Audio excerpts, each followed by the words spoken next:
going on, people? It's your boy Kalechi back with another video. If this is your first time around these parts, hit that subscribe button. If you enjoy anything that we're talking about on this video, hit that like button. Turn that thing, say it with me, blue. But anyway, let's get right into it. Boy, I'm excited. I am a little bit excited because I have not seen this much action in the investing community in so long. I mean, really, the only time we see any kind of action is when we get the Oracle of Omaha. We bow before the man, Mr. Warren Buffett, come before and speak to us with his wisdom and words of wisdom like, buy $1 for 50 cents. But anyway, that's not what happened this time because I was like, is there a Omaha Oracle investing interview that I need to go and watch? But that wasn't it. So I went on Twitter and I saw Elon Musk twist something. He said, game stunk. I said, game stunk? What does he mean? What's he talking about? And then I did a little bit more research. And then I was like, so this story actually became a big deal. I didn't know it was a big deal, so much so that everybody cares about GameStop stock now. Like, people talking about this, and I'm like, what are you talking about? Like, what? This has been happening for a while. Why is everybody paying attention? Let's break it down right now. So what am I talking about? I feel like I'm rambling for way too long, but it doesn't matter. We're talking about the story of GameStop and how that became a phenomenal story about David versus Goliath, about the little man versus the big institution, about retail investors, you and I, that are trying to just make a little bit of money versus the institutional investors that hold 75% of the market. And it is a beautiful story. It is the only time when we actually see retailers actually beat out institutional investors. Now, before we get into anything else we say in this video, this is not a recommendation for anybody to go out there and buy GameStop stock. Do not do it. If you have to even think about it, don't do it. Don't do it. I'm warning y'all. Don't do it. Don't buy GameStop. Don't do it. I'm going to say it one more time. Don't do it. But anyway, let's talk about this. So what's going on? GameStop.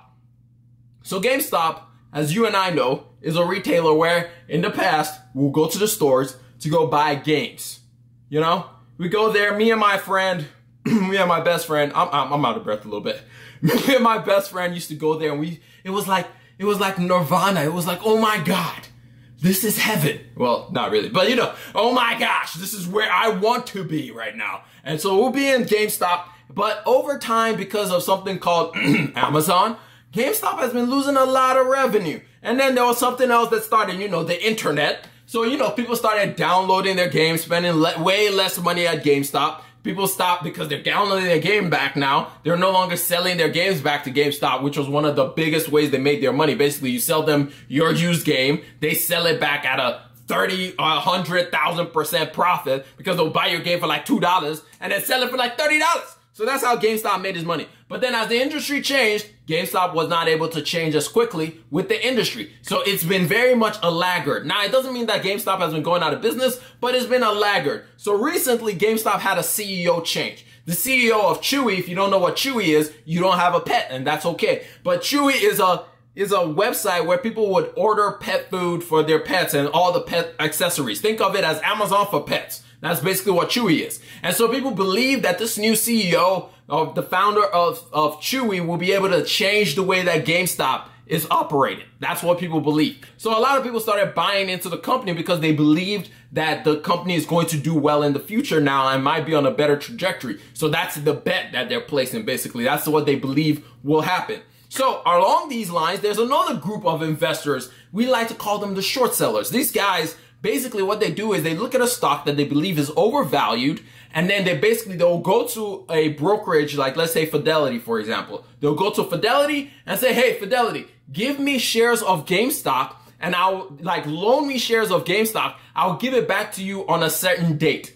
And during that time, the hope is for short sellers is the stock will fall because they believe that there's no way that this company should be doing as well as it's doing right now, at least on the stock chart. And so they'll take those shares, they'll hold on to it, and then if the stock falls, that's the profit that they make. Let's say they borrow a stock and it was trading at $100 and it falls to $20, then they'll be able to take the profit of $80 and keep for themselves and give the stock back to the brokerage. That's basically how they make their money. On the other side, during this pandemic period, there is a subreddit that has been around for a long time. It's called Wallstreetbets. We usually like to make fun of Wallstreetbets because on Wallstreetbets, you see some of the craziest, I repeat, the craziest bets that people make. I mean, when Hertz was dying, like Hertz was a bankrupt company, you saw people buying into Hertz, like literally buying into Hertz to try and make the stock pop a little bit.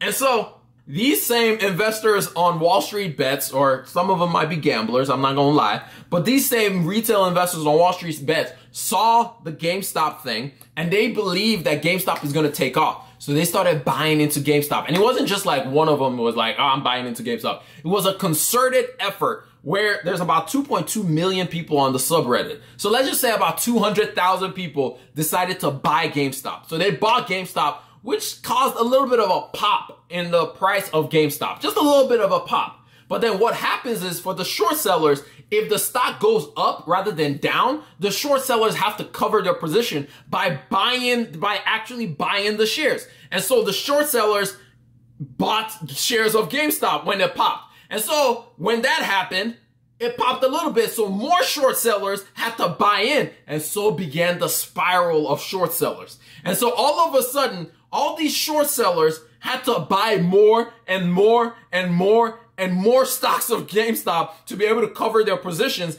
So much so that one hedge fund that is known for being a short seller lost 30% in their position, which was close to $1 billion trying to short GameStop. This is a situation that hasn't happened in a long time. I mean, it happened in the past with a company named Porsche. Maybe you've heard about it. But basically, this hasn't happened in a long time. Now, the problem is everybody's arguing and fighting back and forth about, oh, these small retail investors are boosting the market. They're doing a bump and dump scheme. And it's like, no, the problem is these institutional short sellers actually dug their own grave. They actually were over-shorting GameStop. I mean, they were over-shorting it to the degree that 125% of GameStop shares were being shorted. How do you go over 100% to short a stock? What does that mean when they go over 125%? It means that the position they already had, they went back to the bank and they said, you know what? With the shares that we have, we want to take even extra on top of it. This is exactly what happened during the Great Recession. It was all these greedy, overly greedy institutional investors when it came to the housing bubble. They were just so greedy about it. They were like, oh, we can make more and make more and make more. And look at what just happened. They got burned. And now everybody's looking at retail, looking at Wallstreetbets and saying these guys are gamblers. No. If you go on Wallstreetbets and read some of the theses that some of these guys have about why they believe GameStop is going to do well in the future, they make a pretty good point. Now, do I believe them? No, I don't think GameStop is going to be able to make a change or a comeback unless they do something crazy. But the point is, this whole saga of David versus Goliath is unbelievable and it's a sweet tale. However, there's a caution that I have to give to everybody. The thing about a beautiful tale like this is hardly ever do the institutional, or rather the retail investors, end up as the victors in the end. Because you have to remember something. 75% of the stocks on the market are traded by institutional investors. So if at some point all the institutions decide, you know what, we got to teach them a lesson. And they say, we're going to short GameStop combined in unison. What is 200,000 retail investors going to do? Not much, because they don't have the capital to keep buying into the stock. They just don't have that capital. So I will warn everyone, if you even considered taking a dip in the GameStop ride, stop it. Stop it. Don't do this to yourself, because this is how a bunch of people end up getting burned investing in the market. Don't do it to yourself. Stay away from GameStop. Enjoy the show from afar. You ain't got to be on the front lines of the battle. Let them fight it out. You enjoy it from the back, because you have no idea what you're getting yourself into. But anyway, that's all I got for y'all. I hope y'all learned one, maybe two things out of this entire thing. And if you did, hit that like button down below and let me know, what are some investments that you think might be getting shorted in the near term? But I will catch y'all later. Remember, generosity is always greater than greed. God bless each and every single one of y'all, and I'm out. Peace.